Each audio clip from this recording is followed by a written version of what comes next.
In my humble opinion, playing and building with Stool will guarantee that your skill level of competitive Pokemon will increase. Let's get into it.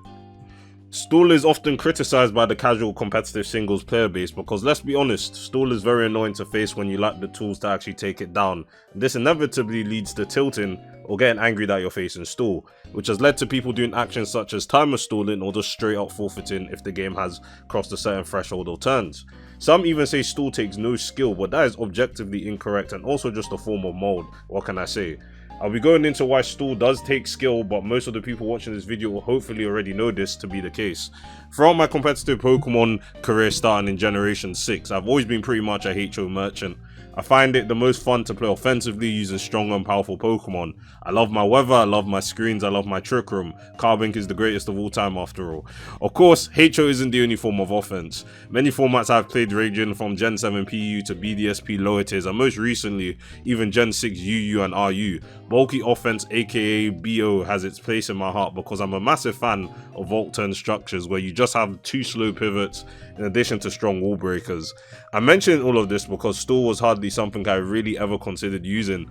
I'll have to admit I used to be part of the anti-Stool crowd, cursing its users and wondering whether they will say this in real life, because why would you want other players to suffer? I suppose age comes into play a bit as well. I was 12, 13 years old when I got into competitive Pokemon, and what kid wants to use Stool, which is seen as boring rather than spamming the most broken Mega Evolutions Generation 6 gave us?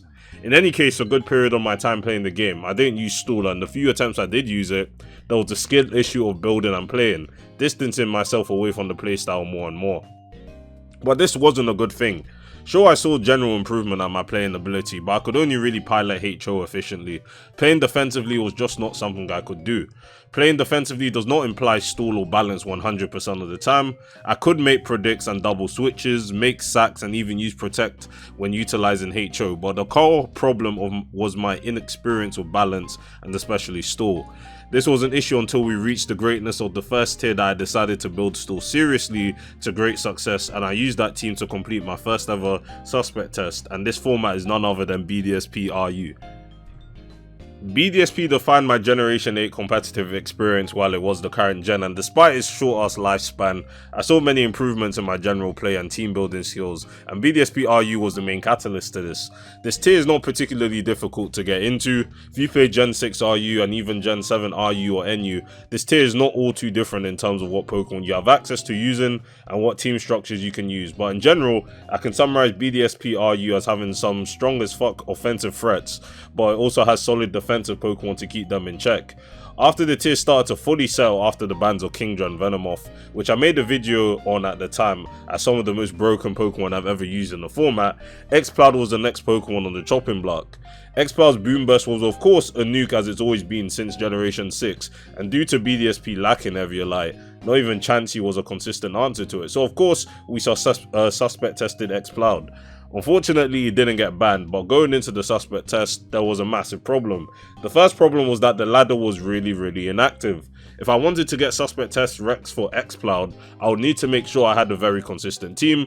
Having losses would set me back greatly on the ladder, which was averaging only 5 people playing at a time at very random intervals during the day.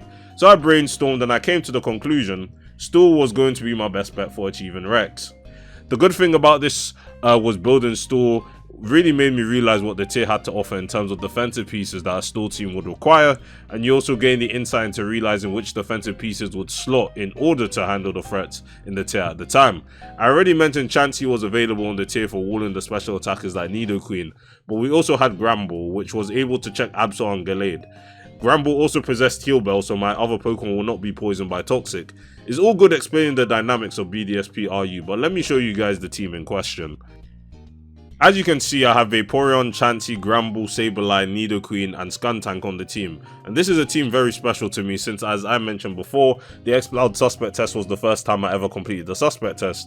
I'll also say I was low-key baiting you guys in because this isn't even a fully stally team, but sort of semi-stall since Nidoqueen is fully offensive.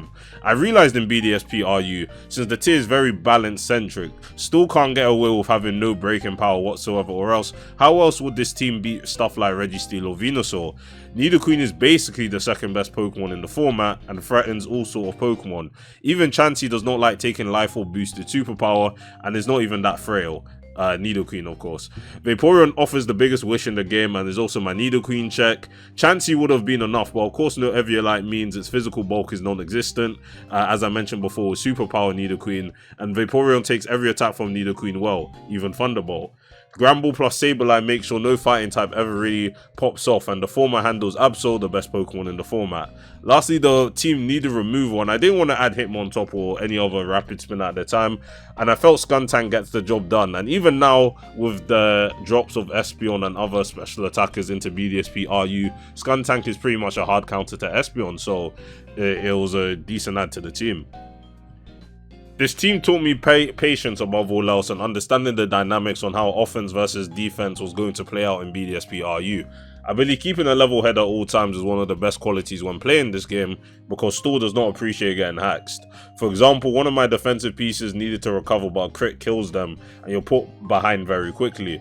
It's making sure the tilt doesn't stop you from making the optimal play every single turn. With the advent of my BDSP RU Stall, I came into Generation 9 with a new perspective on Stall, and I appreciate the fact that my brain will sometimes even think to myself, I wonder what Stall is like in this format or that format, because at the end of the day, I want to win, and if Stall rolls the right matchup, unless you choke numerous times, you will pretty much win every time.